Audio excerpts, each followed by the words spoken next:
എന്താ കാര്യം? കുട്ടിക്ക് എന്താ വേണ്ടി പറയാ?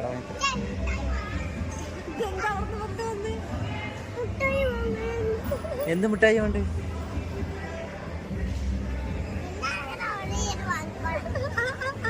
ഇവിടെ കൊറേ മിഠായി ഉണ്ട്. ഏത് മിഠായി വേണ്ട?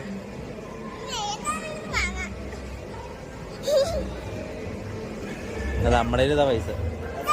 അപ്പൊ ഗൈസ് കണ്ടില്ലേ, തനി സ്വരൂപം അവന്റെ അവൻ പുറത്തെടുത്തോട്ടെ ഗൈസ്. ഞങ്ങൾക്ക് അറിയാവുന്ന ഇങ്ങനെ തന്നെ സംഭവിക്കുന്നത്. അത് ഞങ്ങൾ അവിടെ നിന്നൊന്നും വാങ്ങിക്കൊടുത്തില്ല. അവിടെ ഭയങ്കര തിരക്കായിരുന്നു. അപ്പൊ നമ്മൾ അവിടെ നിന്ന് എന്നും പോണ ഒരു കുഞ്ഞി കട നമ്മൾ എപ്പോഴും കാണിക്കാറില്ല. അവിടെ പോയിട്ട് നമ്മുടെ ഏറ്റവും ഫേവറേറ്റ് മുട്ടബജിയും പഴംപൊരിയും വാങ്ങി. അപ്പോഴാണ് ഞങ്ങൾക്ക് ഒരു ആഗ്രഹം തോന്നുന്നത്, നല്ല കാറ്റൊക്കെ കൊണ്ട് മാനൂർ പാലത്ത് പോയിരുന്ന് കഴിച്ചാലോ എന്നിട്ടാക്കാം. അപ്പൊ ഞങ്ങള് നല്ല കാറ്റൊക്കെ കൊണ്ട് ഞങ്ങൾ 3 പേരും കൂടെ സംസാരിച്ചിട്ട് മാനൂർ പാലത്തിൽ ഇങ്ങനെ ഇരുന്ന് കഴിച്ചിട്ട് എനിക്ക് ഭയങ്കര ഇഷ്ടമായി ഗൈസ് മാനൂർ പാലത്ത് ഇങ്ങനെ പോയിരിക്കാൻ വേണ്ടിയിട്ട്. അപ്പൊ ഗൈസ് ഞങ്ങളുടെ കുഞ്ഞു കുഞ്ഞു വിശേഷങ്ങൾ ഇതുപോലെ അറിയണമെങ്കിൽ ഞങ്ങളുടെ ചാനൽ സബ്സ്ക്രൈബ് ചെയ്യണേ. അപ്പൊ അടുത്തൊരു വീഡിയോ ആയിട്ട് കാണാൻ